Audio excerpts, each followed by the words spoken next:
Big breaking news. Serial ನಟಿ ಆತ್ಮಹತ್ಯೆಗೆ big twist. ಪತಿ ಮನೆಯಲ್ಲಿದ್ದಾಗಲೇ ಆತ್ಮಹತ್ಯೆ ಮಾಡಿಕೊಂಡ ಶೋಭಿತಾ. ಮದುವೆಯೇ ಮಸಣಕ್ಕೆ ಕಾರಣವಾಯ್ತ. ಪತಿ ಮನೆಯಲ್ಲಿದ್ದಾಗಲೇ ಬಾಗಿಲು ಹಾಕಿಕೊಂಡು ಆತ್ಮಹತ್ಯೆ ಮಾಡಿಕೊಳ್ಳಲು ಹೋದ ಶೋಭಿತಾ. ಕನ್ನಡ ಕಿರುತೆರೆಯ ಖ್ಯಾತ ನಟಿ ಶೋಭಿತಾ ಶಿವಣ್ಣ ಸಾವಿಗೆ ಶರಣಾಗಿರುವುದು ನಿಮಗೆಲ್ಲ ಗೊತ್ತೇ ಇದೆ.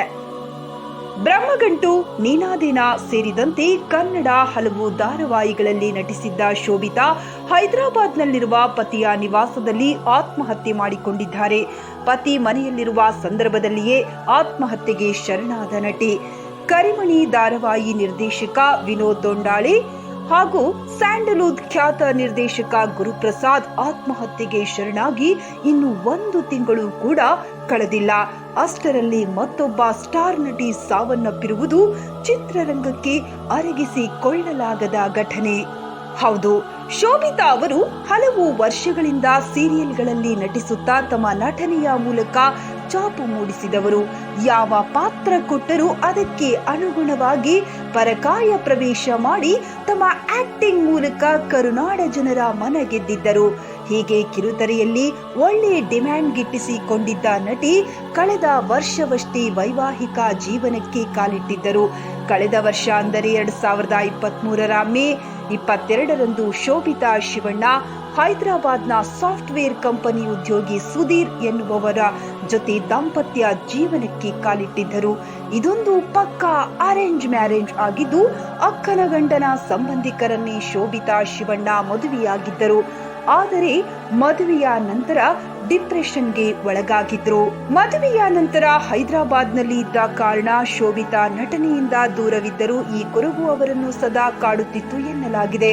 ಅಲ್ಲದೆ ತಾನು ಮತ್ತೆ ಬಣ್ಣ ಹಚ್ಚಬೇಕು, ತೆರೆ ಮೇಲೆ ಬರಬೇಕು ಎಂದು ಶೋಭಿತಾ ತಮ್ಮ ಸ್ನೇಹಿತರ ಬಳಿ ಆಗಾಗ ಹೇಳುತ್ತಿದ್ದರಂತೆ. ಇನ್ನು ಸದ್ಯದಲ್ಲೇ ಶೋಭಿತಾ ಪತಿ ಬೆಂಗಳೂರಿಗೆ ಶಿಫ್ಟ್ ಆಗಲು ಪ್ಲಾನ್ ಮಾಡಿದ್ದರಂತೆ. ಹೀಗಾಗಿ ಶೋಭಿತಾ ಬೆಂಗಳೂರಿಗೆ ಬಂದ ಮೇಲೆ ಮತ್ತೆ ನಟಿಸಬೇಕು ಎನ್ನುವ ಖುಷಿಯಲ್ಲಿದ್ದರಂತೆ. ಇಷ್ಟೆಲ್ಲ ಪ್ಲಾನ್ಗಳನ್ನು ಮಾಡಿಕೊಂಡಿದ್ದ ಶೋಭಿತಾಗೆ ಅದೇನಾಯ್ತೋ ಗೊತ್ತಿಲ್ಲ. ಪತಿ ಸುಧೀರ್ ಮನೆಯಲ್ಲಿದ್ದಾಗಲೇ ಶೋಭಿತಾ ಅವರು ಸಾವಿಗೆ ಶರಣಾಗಿದ್ದಾರೆ. ಹೈದರಾಬಾದ್ನ ಕೊಂಡಾಪುರ ಶ್ರೀರಾಮ ಕಾಲೋನಿಯಲ್ಲಿ ವಾಸವಾಗಿದ್ದ ಶೋಭಿತಾ ನವೆಂಬರ್ 30ರಂದು ರೂಮ್ನಲ್ಲಿ ಒಬ್ಬರೇ ಇದ್ದರಂತೆ. ಪತಿ ಸುಧೀರ್ ಅವರು ಕೆಲಸದ ನಿಮಿತ್ತ ಲ್ಯಾಪ್ಟಾಪ್ನಲ್ಲಿ ಕೆಲಸ ಮಾಡುತ್ತಾ ಹಾಲ್ನಲ್ಲಿ ನಿದ್ರೆಗೆ ಜಾರಿದ್ದರಂತೆ. ಬೆಳಗ್ಗೆ ಎದ್ದು ನೋಡಿದರೆ ಶೋಭಿತಾ ರೂಮ್ನ ಬಾಗಿಲು ತೆರೆದಿಲ್ಲ. ಎಷ್ಟೇ ಕರೆದರೂ ಪ್ರತಿಕ್ರಿಯಿಸಿಲ್ಲ. ಹೀಗಾಗಿ ಬಾಗಿಲು ತೆರೆದು ನೋಡಿದಾಗ ಶೋಭಿತಾ ಇನ್ನಿಲ್ಲ ಅನ್ನೋದು ತಿಳಿದಿದೆ. ಇನ್ನು ಶೋಭಿತಾ ಹಾಗೂ ಪತಿ ಸುಧೀರ್ ನಡುವೆ ಯಾವುದೇ ವೈಮನಸ್ಸು ಇಲ್ಲ ಎಂದು ಆಪ್ತರು ಹೇಳುತ್ತಿದ್ದಾರೆ. ಕೆಲ ದಿನಗಳ ಹಿಂದಷ್ಟೇ ತಮ್ಮ ಇನ್ಸ್ಟಾಗ್ರಾಂನಲ್ಲಿ ಬೇಸರದ ಹಾಡನ್ನು ಹಾಕಿದ್ದ ಇವರು ಏಕಾಏಕಿ ನಿರ್ಧಾರ ತೆಗೆದುಕೊಂಡರು ಎನ್ನುವುದು ಸದ್ಯ ಯಕ್ಷ ಪ್ರಶ್ನೆಯಾಗಿದೆ. ಆದರೂ ಕೆಲವರು ಅವರ ಪತಿ ವಿರುದ್ಧ ಕೆಲವು ಅನುಮಾನಗಳನ್ನು ಹೊರಹಾಕುತ್ತಿದ್ದಾರೆ. ಇಬ್ಬರೇ ಇದ್ದ ಮನೆಯಲ್ಲಿ ಎಲ್ಲವೂ ಸರಿ ಇತ್ತಾ? ಬೆಂಗಳೂರಿಗೆ ಶಿಫ್ಟ್ ಆಗಲು ಪ್ಲಾನ್ ಮಾಡಿದ್ದು ನಿಜಾನಾ? ಶೋಭಿತಾ ಮತ್ತೆ ನಟನೆ ಮಾಡೋದು ಸುಧೀರ್ಗೆ ಇಷ್ಟ ಇರಲಿಲ್ವಾ? ಹೀಗೆ ಅನೇಕ ಅನುಮಾನಗಳನ್ನು ಹೊರಹಾಕುತ್ತಿದ್ದಾರೆ. ಇದೀಗ ಹೈದರಾಬಾದ್ನಲ್ಲಿ ಮರಣೋತ್ತರ ಪರೀಕ್ಷೆ ನಂತರ ಬೆಂಗಳೂರಿಗೆ ಪಾರ್ಥಿವ ಶರೀರ ತರಲಾಗುವ ಸಾಧ್ಯತೆ ಇದೆ. ಈಗಾಗಲೇ ಇವರ ಮನೆಯಲ್ಲಿ ದುಃಖ ಮಡುಗಟ್ಟಿದೆ.